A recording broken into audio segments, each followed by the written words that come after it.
The piercing shriek that echoed across the rolling fields of Willow Creek Acres made even the crows scatter from their perches. Patricia Wellington Smythe, known throughout the Pleasant Valley subdivision as Karen behind her back, lay sprawled in 4 inches of fresh mud, her pristine white tennis outfit now a Jackson Pollock of brown splatter. The barbed wire that had snagged her designer jacket remained firmly attached to the fence post marking the boundary between Pleasant Valley Estates and Old Man Harrison's farm. "This is assault," she screeched, attempting to extricate herself while maintaining what little dignity remained. "I will have you arrested for this. Do you know who I am?" Farmer Harrison, a weathered man in his 60s who had worked this land since before Patricia's subdivision was even a blueprint, leaned against his tractor with barely concealed amusement. "Didn't your mama ever teach you about trespassing, Mrs. Wellington Smythe?" he drawled, deliberately emphasizing her hyphenated surname. "That fence is there for a reason." Patricia's nostrils flared as she finally freed herself, leaving behind a scrap of imported fabric. "This pathway is a community right-of-way. I'm the president of the Pleasant Valley Homeowners Association, and I'll have you know that historical easements cannot be blocked by unauthorized agricultural boundaries." 2 weeks earlier, Patricia had discovered what she believed was a perfect shortcut to the organic farmers market in the next town. Cutting straight through Harrison's property would save her precisely 8 minutes on her Saturday morning ritual. The fact that the path was actually Harrison's access road for farm equipment seemed irrelevant to her. "No easement here, ma'am. Just private property, same as last Saturday and the Saturday before that." Patricia's eyes narrowed to slits as she pulled out her smartphone, its pink rhinestone case somehow still immaculate despite her tumble. "We'll see about that. I'm calling the police." Harrison sighed, having been through this routine several times now. "Go right ahead." As she punched in the numbers with manicured fingers, Patricia's mind raced through the possibilities. She moved to Pleasant Valley 3 years ago after her divorce from Bradley Wellington. She added the Smythe herself, thinking it sounded more distinguished. Within 6 months, she muscled her way onto the HOA board, and within a year, she was president. Under her reign, the neighborhood had been transformed. Gone were the tacky lawn ornaments, the unapproved mailbox colors, and her personal victory, Mrs. Abernathy's little free library that Patricia insisted was an unauthorized structure. The fact that the community now operated under her iron fist gave her a satisfaction that filled the void left by her empty marriage. But Farmer Harrison remained a thorn in her side, a stubborn remnant of the area's rural past that refused to be gentrified or intimidated. "Yes, officer," she spoke into the phone, voice dripping with practiced victim tremolo. "I've been assaulted on public property by a local farmer. There are dangerous traps set up on a community pathway." "Yes, I'll hold." Harrison merely shook his head and returned to his tractor. He'd been dealing with Karens before they even had a name. This one was just wearing fancier shoes. What Patricia didn't realize as she waited for the police attempting to salvage her muddied outfit was that this was merely the opening act in what would become known throughout Pleasant Valley as the Harrison Farm Incident, a series of escalating events that would either break her completely or force her to confront the person she had become. Officer James Rodriguez had responded to calls from Pleasant Valley Estates no fewer than 27 times in the past year. 18 of those calls had come from the same person, Patricia Wellington Smythe. He recognized her number on the dispatch and fought the urge to volunteer for parking duty instead. Mrs. Wellington Smythe greeted her with practiced neutrality as he stepped out of his cruiser. "I understand there's been an incident." Patricia had used the waiting time to compose herself, though the mud drying on her tennis skirt undermined her attempts at appearing dignified. "Officer Rodriguez, thank you for coming so promptly. As you can see, I've been assaulted by this trap." She gestured dramatically toward the barbed wire fence. Harrison had returned from the barn and stood a respectful distance away. He nodded to Rodriguez, who returned the gesture with familiarity. "Ma'am, that appears to be a standard property fence," Rodriguez said, flipping open his notepad. "Can you explain how the incident occurred?" "I was simply walking along the community path. She was climbing through my fence," Harrison interjected calmly. Again, Patricia's face flushed. "This pathway has been used by locals for decades. It's an established easement." Rodriguez sighed. "Mrs. Wellington Smythe, we've been over this. The county records show no easement on Mr. Harrison's property. This is private land." "Well, the records are obviously incorrect," Patricia sniffed. "My attorney will be submitting evidence of historical use patterns that clearly establish precedent for." "Would you like to file a formal complaint about the fence?" Rodriguez interrupted, knowing from experience that Patricia could filibuster for hours if permitted. "Absolutely. And I want him cited for creating a public hazard. What if children wandered onto this death trap? Has this fence been approved by the County Planning Commission? Where's his permit?" Harrison stepped forward, pulling the folded document from his pocket. Agricultural fencing permit renewed annually. Officer. Been using the same type of fence for 30 years. Rodriguez examined the document and nodded. Everything appears to be in order, Mr. Harrison. Patricia's jaw clenched so tightly that a small muscle twitched beneath her expertly applied foundation. This wasn't going according to plan. She'd expected the officer to immediately side with her. After all, didn't she pay taxes that funded his salary? I want to press charges for assault, she declared, switching tactics. Ma'am, offense on private property isn't an assault. If you were injured while trespassing, I was not trespassing. Her voice reached a pitch that made both men wince. Rodriguez looked at her steadily. Were you or were you not on Mr. Harrison's property without permission when the incident occurred? Patricia's mouth opened and closed several times before she found her response. The HOA has jurisdiction over neighborhood aesthetics and safety concerns, which extends to adjacent properties that affect our community's value and well-being. That's not how jurisdiction works, ma'am, Rodriguez said, closing his notebook. The HOA's authority ends at the subdivision boundary. Patricia's eyes darted between the two men, the realization dawning that she wasn't going to win this round. But Patricia Wellington Smythe didn't lose, she merely regrouped. Fine. I'll be taking this to the county board then, and Officer Rodriguez, I'll be speaking with Chief Williams about the department's apparent disinterest in protecting tax-paying citizens. Rodriguez had heard this threat before. You're welcome to do that, ma'am. Now do you need medical assistance for your injuries? He glanced at the small tear in her jacket sleeve. I'll be consulting with my personal physician, she replied icily, and my attorney. As she turned to leave, her designer tennis shoes sank into a fresh cow patty with a soft, squelching sound. The expression that crossed her face was worth 1,000 words. Harrison coughed to cover his laughter. Watch your step, Mrs. Wellington Smythe. Farming can be a messy business. Patricia scraped her shoe against the grass, dignity in tatters, but her resolve hardened like concrete. Harrison and his farm would be dealt with, one way or another. The battle had just begun. The emergency HOA meeting was called to order at precisely 7:30 p.m. in the Pleasant Valley Estates clubhouse. Patricia had spent the 3 days since the fence incident rallying her troops, carefully selecting which details to emphasize and which to omit. As many of you know, she began standing at the podium in a navy blue street John knit suit that screamed authority. I was viciously attacked while conducting an inspection of neighborhood boundaries. Murmurs rippled through the crowd of 30 homeowners who had shown up, some concerned, others simply there for the drama and complimentary cookies. The adjacent Harrison property has become a nuisance and a danger to our community, Patricia continued, clicking to the first slide of her PowerPoint presentation. A photo of Harrison's fence appeared, zoomed in to highlight the barbed wire. These medieval torture devices are mere feet from where our children play. The fact that Harrison's farm was separated from the nearest Pleasant Valley home by a quarter-mile went unmentioned. Not to mention, she clicked to the next slide showing a distant cow, the unsanitary conditions and odors that are decreasing our property values by an estimated 15%. Martin Glover, a retired accountant who served as HOA treasurer, raised his hand. Where did that estimate come from, Patricia? Studies, Martin. Studies. She wigged dismissively. The point is, we need to act before this situation further degrades our community standards. Patricia's presentation continued for 45 minutes, outlining what she called the Harrison problem with the strategic precision of a military campaign. By the time she finished, she had the room divided. Half seemed genuinely concerned, while the other half appeared skeptical. So what exactly are you proposing? Asked Diane Myers, a younger homeowner who had frequently challenged Patricia's initiatives. Patricia smiled a tight smile that never reached her eyes. I drafted a community protection resolution. She distributed copies of a 10-page document.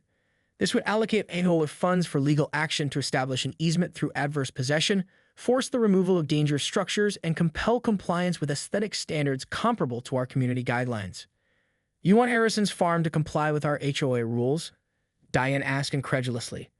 He's not even part of our subdivision. Adjacent properties that impact our community fall under reasonable influence, Patricia replied, using the vague terminology she picked up from a real estate lawsuit seminar she'd attended. Additionally, I'm proposing we erect a proper visual barrier along our entire eastern boundary. You mean a wall? Martin asked. A community protection structure, Patricia corrected, 8 feet high with appropriate landscaping. Martin flipped through the proposal. This would cost over $200,000. A small price to pay for safety and property values, Patricia countered smoothly. The debate grew heated, with several homeowners expressing concern about the legality and cost of Patricia's proposals. But Patricia had stacked the deck. The 3 board members who might have opposed her weren't present, having received last-minute updated emails with the wrong meeting time. When the vote came, Patricia's resolution passed by a narrow margin, giving her the authority she craved. As the meeting adjourned, she caught Diane whispering to another homeowner, "This is going to be a disaster." Patricia approached them with a saccharine smile. "Diane, I understand you're new to community leadership dynamics. Perhaps you'd like to join the landscaping committee? We could use someone with your energy to maintain the community flower beds." Diane recognized the threat for what it was. The landscaping committee was HOA purgatory, consisting of dawn-hour weeding sessions and endless debates about mulch types. "I'll pass, thanks," Diane replied coolly. Patricia's smile tightened fractionally. "As you wish. But remember, community participation is factored into variance requests, should you ever want to install that backyard playground you've been discussing." As the clubhouse emptied, Patricia remained at the podium, savoring her victory.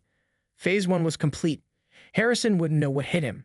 What Patricia didn't notice was Martin Glover lingering by the door, watching her with a troubled expression before pulling out his phone and making a call. The first salvo in Patricia's war arrived at Harrison's farm in the form of a certified letter, 27 pages of legal jargon demanding he address 12 alleged violations ranging from non-conforming agricultural structures to olfactory nuisances detrimental to adjacent property enjoyment.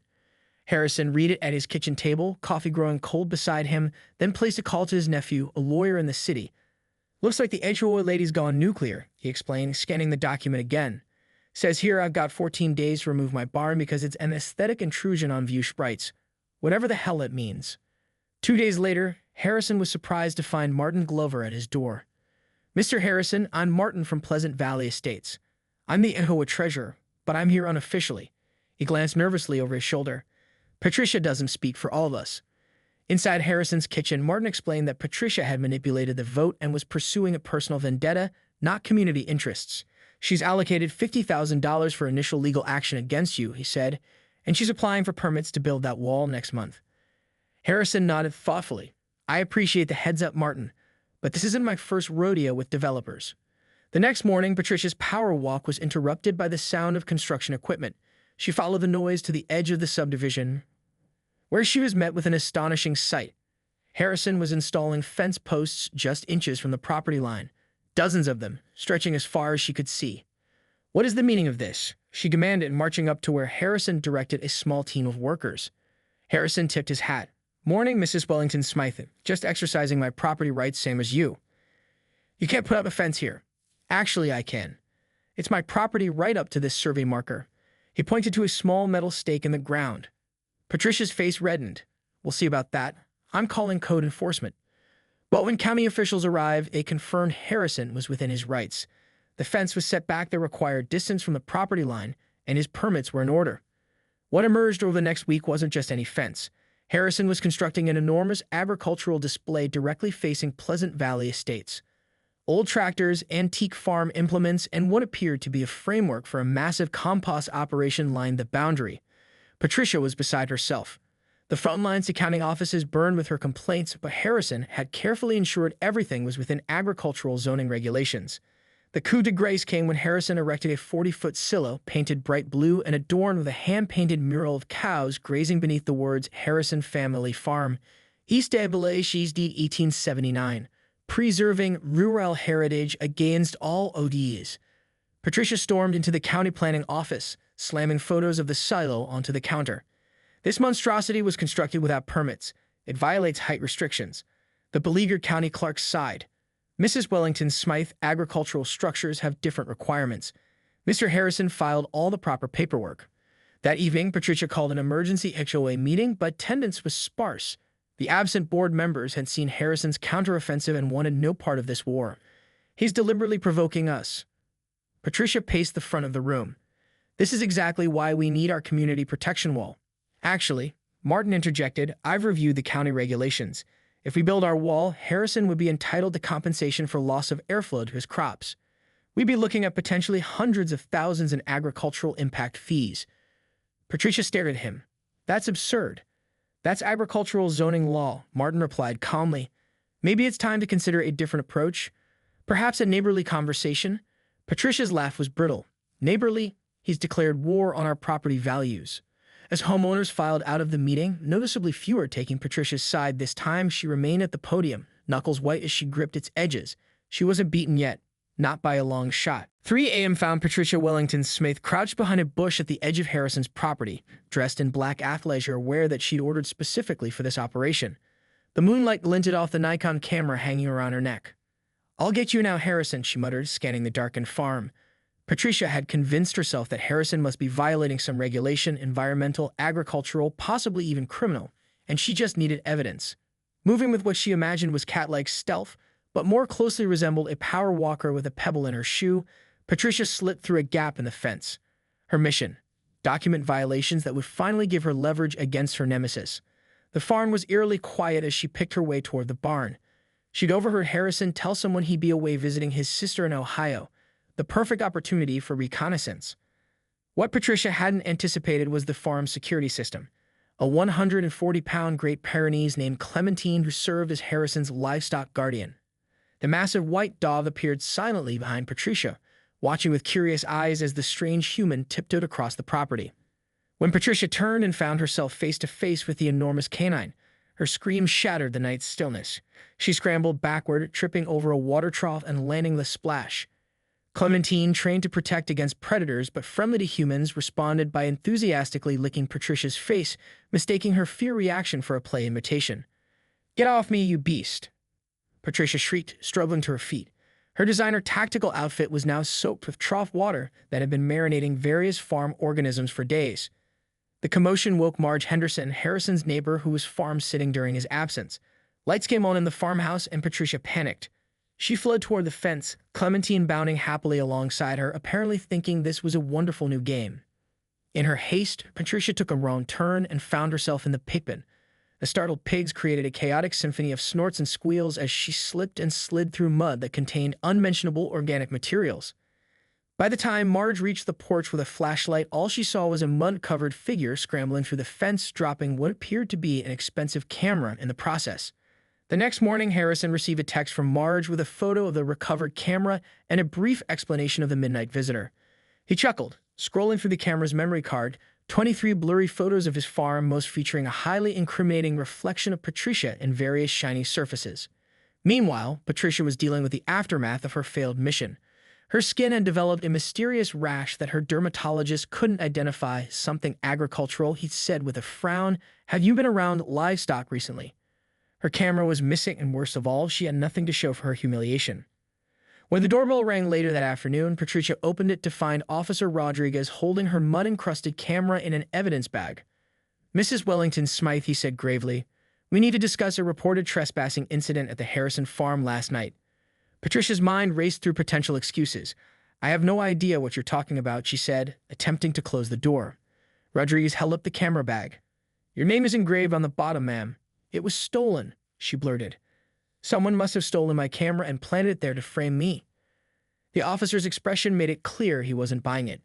"Mrs. Wellington Smythe, we also have security camera footage from Mr. Harrison's workshop."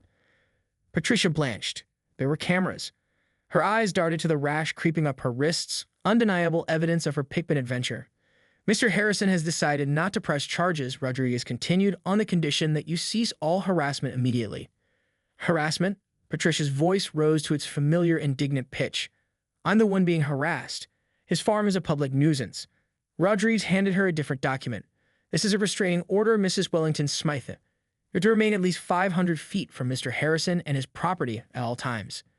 As the implications sank in, Patricia realized her position in the community was at stake. If news of her midnight trespassing and restraining order got out, her HOA presidency would be finished. "This isn't over," she whispered as Rodriguez returned to his cruiser. But for the first time since this conflict began, a tiny voice in the back of Patricia's mind whispered that perhaps, just perhaps, she'd taken things too far. Patricia spent 3 days in self-imposed quarantine, telling neighbors she was on a spa retreat while actually treating her mysterious rash and plotting her next move. The restraining order lay on her kitchen counter, a paper reminder of her humiliation. On the 4th day, a knock at her door revealed Diane Myers holding a casserole dish. "Thought you might want some company," Diane said, brushing past Patricia without waiting for an invitation. "The neighborhood's talking." Patricia's stomach dropped. "About what?" "About how you were found trespassing on Harrison's farm in the middle of the night, covered in pig mud, and now have a restraining order against you." Diane set the casserole on the counter. "Chicken pot pie, my grandmother's recipe." Patricia sank into a chair. "How does everyone know?" "Small towns, Patricia." Diane sat across from her. "Also, you left your muddy shoes outside the Wilsons' garage when you were cutting through their yard to avoid being seen on the street. Their security camera caught you at 4 a.m. looking like something from a horror movie. Patricia put her head in her hands. My reputation is ruined. Actually, Diane said, serving up 2 plates of pot pie, people are more confused than judgmental. No one understands why the HOA president is waging war on a farm that's been here longer than our subdivision. He's decreasing our property values. Patricia protested weakly. Diane raised an eyebrow. Is he? Martin pulled the real estate data. Properties backing to farmland are selling at a 12% premium. People like the views and the buffer from other developments. Patricia stared at her. That's not possible. Harrison's farm is an asset, not a liability. The rural charm is literally mentioned in our subdivision's marketing materials. Diane slid her phone across the table, showing Patricia the Pleasant Valley Estates website. Luxury homes with pastoral views featured prominently in the header. Patricia's worldview tilted sideways. Had she been wrong all along? There's more, Diane continued, her tone softening. I did some digging into the county archives. Harrison's farm has been productive for 5 generations, but it's shrinking. The crusade isn't the first. Developers have been trying to pick away at it for decades. She pulled out old newspaper clippings. Harrison's grandfather fighting to keep water rights in the 1950s, his father battling rezoning in the 1980s. And then a more recent article caught Patricia's eye. Harrison testifying before the county commissioners, fighting to protect the waters that fed both his farm and the adjacent developments, including Pleasant Valley. Last year, his testimony stopped platinum developers from building on the wetlands, Diane explained. If that project had gone through, our homes would have started flooding within 5 years.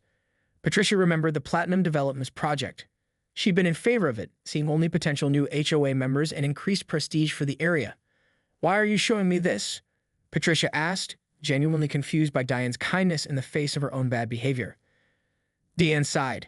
Because I think you need to see the bigger picture. And because the HOA board is meeting tomorrow to discuss your position as president in light of recent events. Patricia's fork clattered to her plate. They can't remove me. They came with cause, and a restraining order against a neighboring property owner qualifies. Diane held up a hand as Patricia began to protest.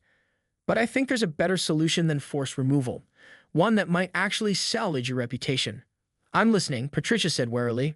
Reach out to Harrison. Apologize. Then work with him instead of against him. Seeing Patricia's skeptical expression, Diane continued. He's applying for a historical farm designation that would include educational programs. The subdivision kids could benefit from that, and he needs community support to get the grant. As Diane outlined a potential partnership that could benefit both Harrison and Pleasant Valley Estates, Patricia felt something unfamiliar stir within her, the recognition that she might have been fighting the wrong battle all along.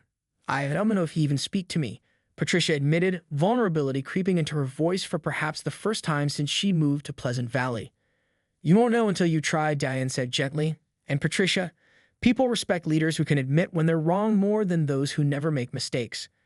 After Diane left, Patricia stood at her window looking out toward Harrison's farm in the distance. The restraining order meant she couldn't approach him directly, but perhaps there was another way to extend an olive branch. For the first time since this conflict began, Patricia started considering what winning might actually look like and realized it might not involve defeating Harrison at all. The emergency HOA board meeting had all the atmosphere of a trial. Homeowners packed the clubhouse, conversations hushing as Patricia entered. She spent hours planning her appearance, conservative but not severe, a subtle application of makeup to hide the lingering traces of her rash, and a demeanor that projected confidence without arrogance.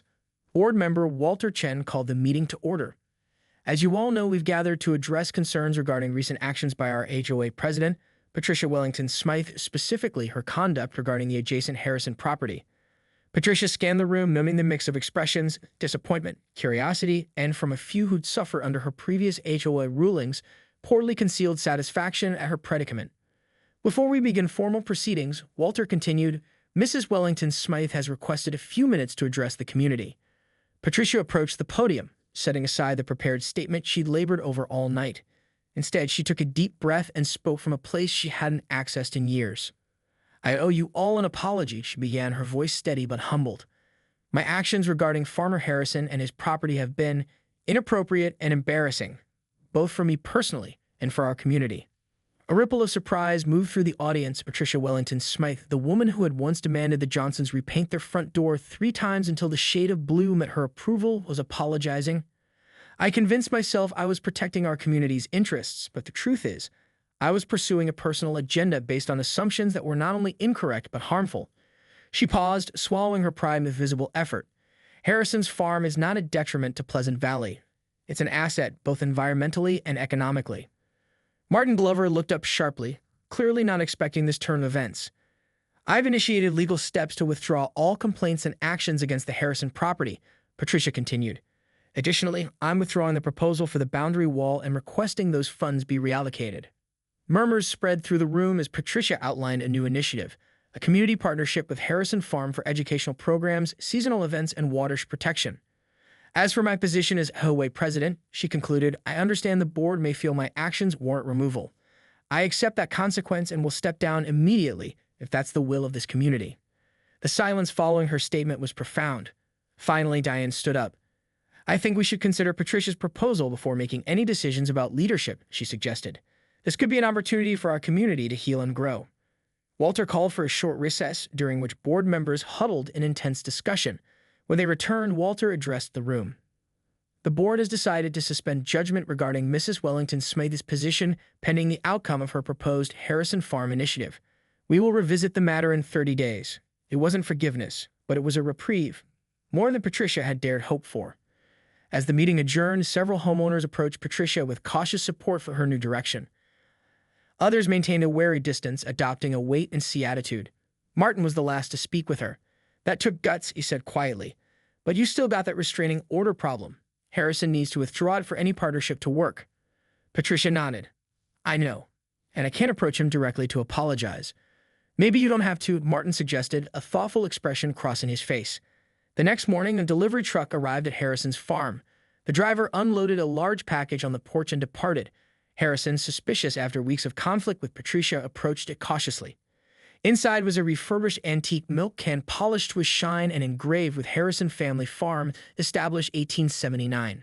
Accompanying it was a letter, not from Patricia directly, but from the Pleasant Valley Estates HOA board, officially rescinding all complaints and proposing a community partnership. At the bottom was a personal note in elegant handwriting. I was wrong. I'm sorry. P.O.S. Harrison read the letter twice, then walked to his property line and looked toward Pleasant Valley Estates. Years of fighting developers had made him cynical, but something about this gesture felt different. Later that day, Harrison's lawyer filed paperwork to withdraw the restraining order. The first step toward reconciliation had been taken, but Patricia knew the hardest work, rebuilding trust and redefining her role in the community, still lay ahead. 6 months later, Harrison's farm buzzed with activity as Pleasant Valley residents gathered for the first annual Harvest Festival. Children darted between hay bales and pumpkin displays while parents chatted with neighboring farmers who had set up stalls selling local produce. Patricia stood by the cider press, watching Farmer Harrison demonstrate the old-fashioned method to an enthralled group of children. She wore jeans and boots, a far cry from her former tennis whites, and her hands bore the slight stains of the morning's apple sorting. Never thought I'd see the day, Martin commented, appearing beside her with 2 cups of cider. Patricia accepted one with a smile. Neither did I. The past months had transformed both Patricia and Pleasant Valley's relationship with Harrison Farm. The educational program she spearheaded had secured county funding, bringing school groups to learn about sustainable agriculture. Weekend farm markets now drew visitors from surrounding towns, and the property values in Pleasant Valley had indeed risen, not despite the adjacent farm, but because of it. Patricia's own transformation had been perhaps the most surprising development. After the board's probationary period ended, she had been allowed to remain as HOA president, but with a dramatically different approach. The iron fist had been replaced by collaborative leadership that actually considered community input. Mrs. Abernethy's little free library had been reinstated, with Patricia personally helping to rebuild it. AOA violations were now addressed with offers of assistance rather than punitive measures. And somehow, rather than diminishing her standing, this new approach had earned Patricia genuine respect instead of fearful compliance. Harrison's looking for you, Diane said, approaching with her children in tow. Something about the water's presentation? Patricia nodded. The county commissioners are coming next week. We're hoping to secure protected status for the entire water system. As she made her way toward Harrison, Patricia passed the very spot where she'd fallen in the mud nearly a year ago, the incident that had sparked their conflict. The fence was still there, but now featured a charming gate with a farm tour's welcome sign. Harrison spotted her and waved her over to a picnic table where maps were spread out. Patricia, I need your input on these boundary markers. You've got a better eye for detail than I do. The easy camaraderie between them now would have been unimaginable months ago. Their unlikely partnership had evolved into a friendship built on mutual respect. Harrison valuing Patricia's organizational skills and determination, Patricia appreciating Harrison's deep knowledge and steadfast principles. By the way, Harrison said as they reviewed the maps, that developer who's been eyeing the north parcel is back. Platinum Developments. They're claiming the new zoning laws don't apply to their previous application. Patricia's eyes narrowed slightly, a flash of the old fire. Leave it to me. I've got contacts on the zoning board now. And wait until they see our petition signatures. Harrison chuckled. You know you're a lot more effective as an ally than an enemy, Patricia. So I've discovered, she replied with a self-deprecating smile. As the festival continued around them, Patricia found herself reflecting on how completely her life had changed. The emptiness she tried to fill with control and status had gradually been replaced by something more substantial, genuine connection to the community and land around her. Later, as the event wound down and sunset painted the farmland in gold, Patricia stood at the edge of Harrison's property, looking back toward Pleasant Valley Estates. From this perspective, she could see how the two properties complemented each other, the planned precision of the subdivision flowing into the organic contours of the farmland, each enhancing the other.